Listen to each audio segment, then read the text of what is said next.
salam sejahtera untuk kita semua. Selamat datang di podcast hari ini, podcast Iman dan Dialog. Hari ini kita akan membahas tentang metode deskriptif dalam teologi religianum. Di sini saya telah kedatangan 3 narasumber yang luar biasa. Yang pertama, Kakak Priska Leo, yang berikut Kakak Metitana, dan Kakak Risto Umbulo Pangeran. Kita akan mulai dari dasar. Mungkin Kakak Priska bisa menjelaskan sedikit tentang apa itu metode deskriptif. Baik, di sini saya akan menjelaskan sedikit dari metode deskripsi. Metode deskripsi adalah pendekatan untuk memahami agama lain secara objektif dan netral. Jadi, kita menggambarkan ajaran, praktis dan keyakinan agama lain tanpa menghakimi atau langsung membandingkan agama dengan iman kita. Baik, terima kasih atas jawaban singkat yang diberikan oleh Kakak Rizka. Baik, di sini mungkin Kakak Merti bisa memberikan sedikit penjelasan tentang menurut Kakak Merti kenapa pendekatan ini penting bagi mahasiswa PAK di Indonesia. Kenapa pendekatan ini penting bagi mahasiswa PAK di Indonesia? Karena kita dipanggil untuk menjadi pendidikan dan pendidikan di tengah masyarakat yang beragam.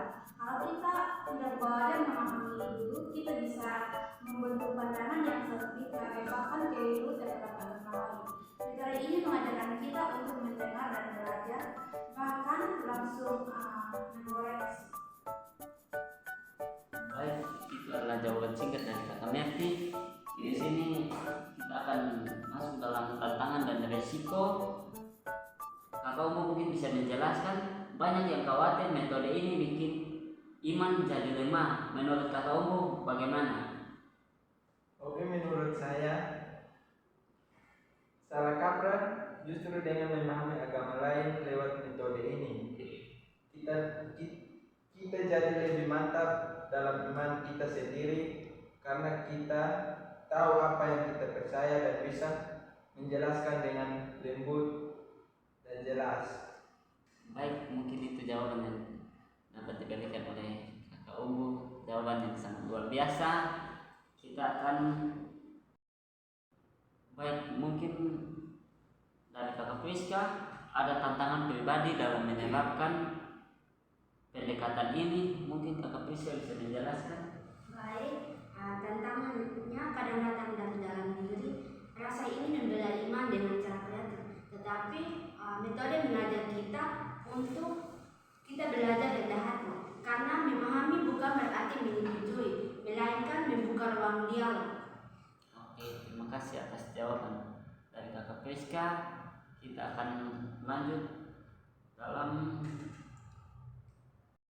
Merti mempunyai pengalaman pribadi terkait metode ini. Karena waktu saya bertemu pemuda dari latar belakang agama berbeda, saya tidak langsung berbicara soal iman saya. Tapi saya bertanya dulu tentang keyakinan mereka. Akhirnya mereka juga tertarik tanya balik tentang iman Kristen. Dialog berjalan dengan saling menghormat, bukan debat. Baik, itu sedikit masukan dari Kakak Merti.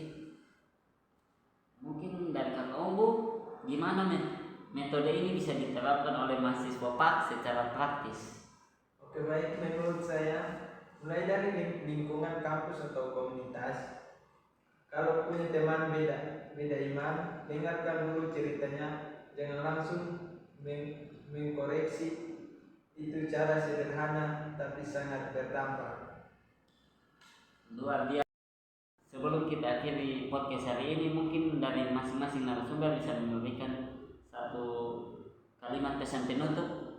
Mungkin dari saya, belajar memahami orang lain adalah bagian dari kasih Kristus yang aktif. Dari saya, mari jadi pendengar yang bijak sebelum jadi penyampaian kebenaran. Baik, dari saya satu kalimat pesan penutup. Dalam dialog Tuhan bisa hadir lewat respek dan empati kita. Terima kasih atas Kakak Priska, Kakak Merti, dan Kakak Umbu atas kebijaksanaan dan kejujurannya. Dan untuk kamu yang mendengarkan, Semoga episode ini membantu kamu untuk makin kuat dalam iman dan makin bijak dalam keberagamaan. Sampai jumpa di episode berikutnya. Salam.